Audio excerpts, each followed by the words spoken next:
Σε έναν κόσμο όπου οι άντρες αποσπούνται συνεχώς και είναι πολύ απασχολημένοι για να δείξουν την απαραίτητη προσοχή στη γυναίκα, αφήνοντας την να νιώθει ανεπιθύμητη και υποτιμημένη, ο έκλειτος προσφέρει το εναλλακτικό. Είναι αποκλειστικά αφοσιωμένος στις γυναίκες, και όταν επιθυμεί κάποια, ακόμα και για ένα μικρό χρονικό διάστημα, θα κάνει τα πάντα για να την κατακτήσει, και μετά θα εξαφανιστεί ξαφνικά για να βρει την επόμενη. Δεν μπορεί να το ελέγξει. Είναι ουσιαστικά σκλάβος της αγάπης του για τις γυναίκες.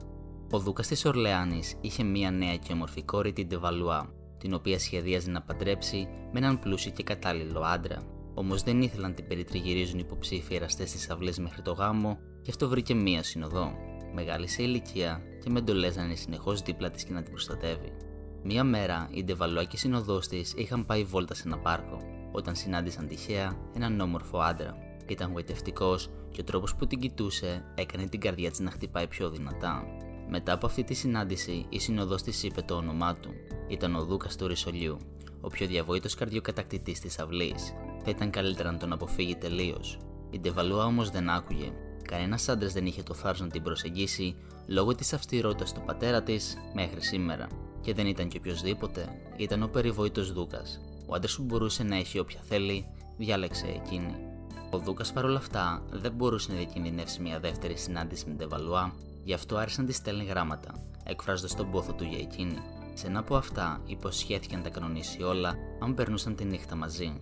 Η Ντεβαλουά όμως ήξερε καλύτερα. Ήταν αδύνατο να μπει κάποιος κρυφά στο κάστρο το βράδυ, αλλά προσποιήθηκε ότι θα συνεργαστεί και συμφώνησε με την πρότασή του. Μία νύχτα η Ντεβαλουά διάβαζε ένα βιβλίο με τη συνοδό δίπλα της. Κάποια στιγμή σήκωσε το βλέμμα και κοίταξε μια υπηρέτρια που πήγαινε τα ρούχα στο δωμάτιό της. Η υπηρέτρια ξαφνικά σταμάτησε, την κοίταξε και χαμογέλασε. Ήταν ο Δούκας. Είχε ντυθεί σαν υπηρέτρια και τώρα την περίμενε στο δωμάτιό της. Δεν μπορούσε να το αναφέρει στην οικογένειά της ή στη συνοδό, γιατί είχε κρατήσει τα γράμματα του μυστικά.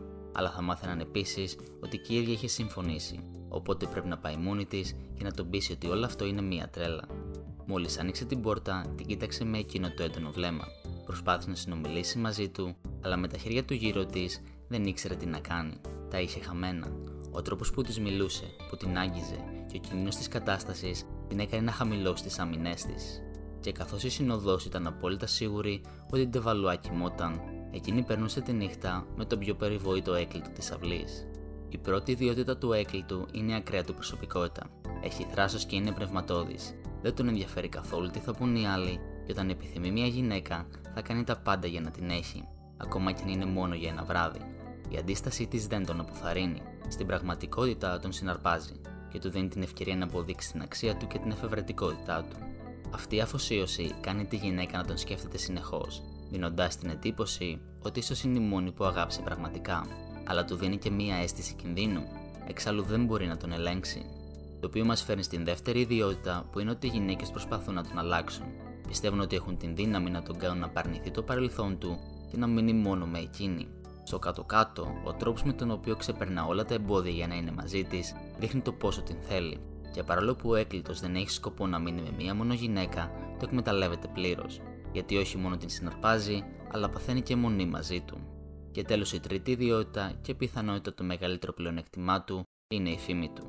Για την ακρίβεια, είναι ο ίδιος που δημοσιοποιεί όλες του τις κατακτήσεις, όπως έκανε ο Λόρδος Μπάιρον αλλά και ο Δούκας. Αυτό εξυπηρετεί τον έκλειτο πάρα πολύ, γιατί όχι μόνο κάνει τον εαυτό του να φανταζεί ακαταμάχητος στις γυναίκες, αλλά τις κάνει και να αναρωτιούνται.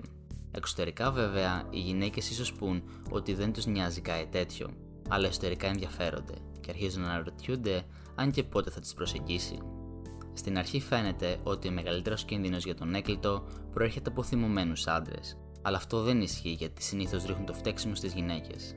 Ο μεγαλύτερος κίνδυνος λοιπόν προέρχεται από εκείνους τους ανασφαλείς άντρες που νιώθουν να απειλούνται από αυτόν. Η αλήθεια είναι ότι τον ζηλεύουν και εύχονται να μπορούσαν να ζήσουν τη ζωή του, αλλά βαθιά μέσα τους φοβούνται τι θα πουν οι άλλοι. Δεν έχουν την αφοσίωση και τη δύναμη χαρακτήρα που χρειάζεται ένας έκλειτος, και όπως όλους οι ζηλεύουν, επιτίθονται με όποιο τρόπο μπορούν. Ο ζήλος τους μπορεί όντως να τον επηρεάσει, και αν κάνει το λάθος να απολογηθεί, λέγοντας ότι άλλαξε, η γοητευτική του άβρα θα εξαφανιστεί. Οπότε το καλύτερο που μπορεί να κάνει είναι να αποδεχθεί το γεγονός, γιατί πάντα θα υπάρχουν γυναίκες να τον παρηγορήσουν.